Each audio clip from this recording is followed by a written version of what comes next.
자, 한국은행이 오늘 한국의 기준금리를 0.75에서 0.25% 내렸습니다. 자, 현재 경제가 굉장히 하강 국면으로 접어들고 있고 회복될 가능성이 별로 없다. 이렇게 보고 금리를 인하하는 쪽으로 갔어요. 자, 한국은행이 구체적으로 밝힌 내용을 보면 한국은행은 소비 등 내수 회복세가 더디고 미국의 관세 부과로 수출마저 위축되고 1분기에 역성장을 하고 있고 이래서 침체된 경기를 회복하는 게 시급하다고 기준금리를 갖다가 내렸는데 한국은행이 연간 전망치를 1.5% 성장을 한다고 했다가 0.7% 이상을 낮춰서 0.8이라고 한 것은 사실상 이 처음이에요. 코로나 때는 그 예측된 불가항력이었는데 이번에는요 거의 반토막을 내버렸어요. 그래서 한국은행이 저성장이 이제 고착된 부분이다 이렇게 결론을 내리고 있다 이렇게 우리가 해석을 할 수 있어요. 연준도요 미국 중앙은행도 미국의 안전자산 지위가 훼손되면 경제에 장기적인 타격이 올 거다. 미국에 지금 트럼프가 고율 관세를 매기고 그것 때문에 인플레가 과속화되고 그 속에서 미국 노동시장이 악화되는 연쇄 악영향이 발생할 가능성이 있다.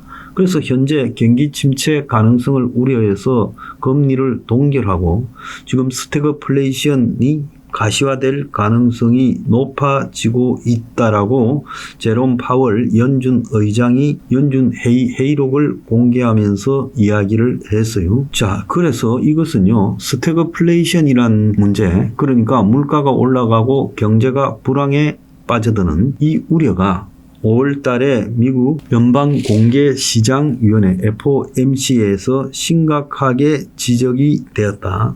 그래서 거의 모든 FOMC 참가자들이 인플레 예상보다는 지속적인 위험, 즉 인플레도 있지만은 경기 침체가 동반해서 진행되는 스태그플레이션을 우려했다. 그죠?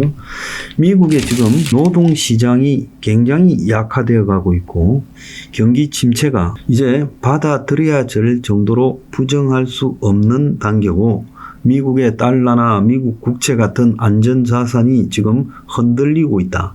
그래서 트럼프가 저런 방식으로 미국 경제를 끌고 가다가는 큰일 난다라는 그런 지금 이야기를 한 겁니다. 얼마 전에 제롬 파월 의장이요 자기 모교 프린스턴 대학의 졸업식에서 연설을 했는데 거기서 위험을 두려워하지 마라. 때때로 실패하지 않는다면 자신에게 충분히 도전하고 있지 않다는 신호다.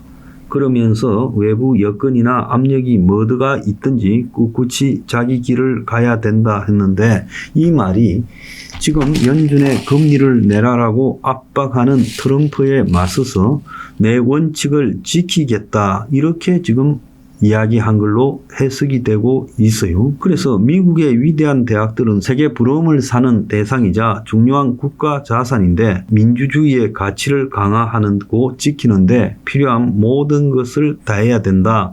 이렇게 말을 하면서요. 그래서 미국의 연방은행 의장이요. 지금 자기 모교 졸업식에 가가지고 외부 압박 때문에 이상을 포기해서는 안 된다고 트럼프를 사실상 까버렸습니다. 이 제롬 파월 의장은 트럼프의 거듭된 금리 인하 요구에도 불구하고 9월 전에는 절대 금리를 못 내린다. 이렇게 뻗대고 있어요.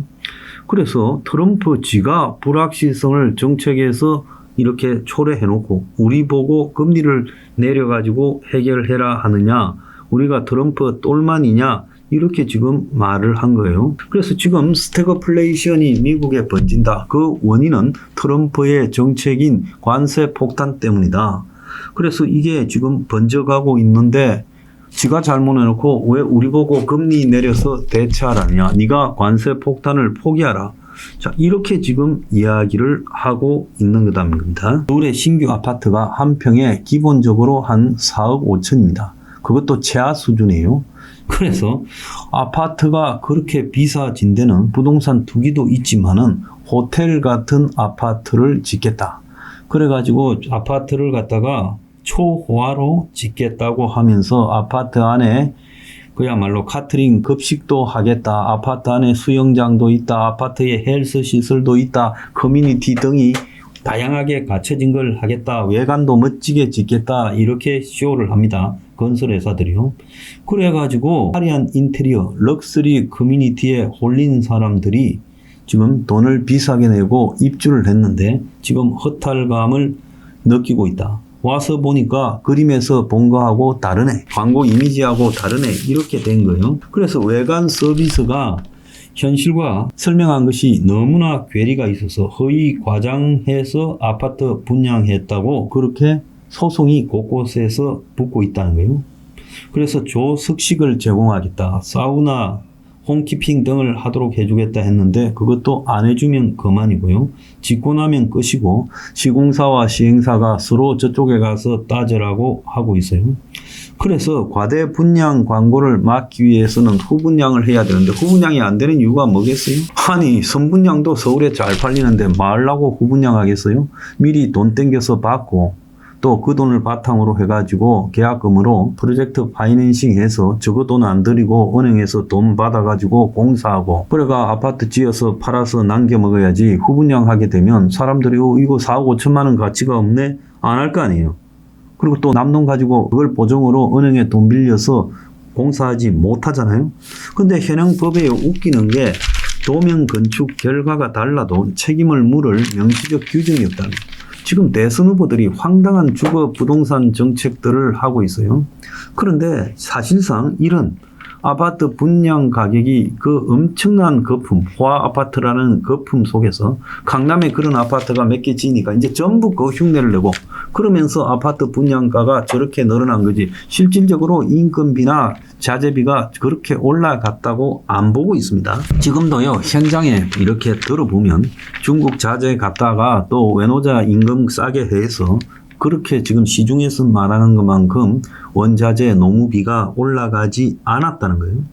그래서 계약서 내에 보험 약관처럼 깨알같이 작은 글씨로 박아놓고 법적 책임은 회피하는 꼼수를 쓰고 있어요. 그래서 대형 건설사 이름만 보고 계약하다가 하자 때는 책임 묻기가 하늘의 별 따기고 시행사라는 거는 좀 만들어 놨다가 분양이 끝나고 나면 없애버리기 때문에 책임 회피하고 법인 청산해서 도망가 버리는 거예요. 그래서 시행사가 건설사 앞잡이, 건설사의 쫄병이나 가족들로 시행사 대표 시켜놓고 나중에 책임은 시행사에 다 떠넘기고 시행사는 문 닫고 집에 가버리죠. 그래서 아파트 선분양을 못하게 해야 된다. 그래서 실물을 보고 그만한 가치가 있는가 보고 사도록 해야 된다. 그런데 이런 게 안 되고 있어요. 왜 안 될까요? 저는 이 건설업계와 정치권, 공직자들의 유착 때문에 그렇다고 생각을 합니다. 그래서 고질적인 이런 아파트 사기 분양에 대해서 대선 주자들이 침묵하고 있다. 저런 사람들이 뭔 대선 주자예요? 그리고 아파트 가격이 분양가가 이렇게 높을 수 있는가에 대해서 분양가 통제하겠다고 그리고 분양 가격 조사하겠다는 놈 하나 없습니다. 저런 것들이 무슨 대선 후보입니까? 저는요, 대선 후보들이 우리나라 국민들에게 가장 시급한 게 주거입니다. 그러면 현실에 맞게 한국 사람의 취향이나 성향에 맞게 주거 정책을 해야 돼요. 유럽에서 도입한 임대 공공주택 사회주택은 한국에 맞지 않는다. 오세훈이가 아무리요 서울 시내에 소셜 믹싱이라 해서 고급 아파트를 지을 때 임대 아파트도 넣어라 이러지만은 딴 데 그냥 혼자 구석에 덩그러니 지어놓거나 밑에 저층에 갖다가 지어놓게 하고 출입구 다르게 하고 그리고는 어떤 사람들은 그걸 안 지키고요. 그냥 돈으로 때우겠다고 벌금을 내기도 합니다. 그러니까 아무리 좋은 정책이 있어도요. 지금 부동산과 관련해서는 돈이라는 문제 앞에 그것이 실행이 안 되고 있어요.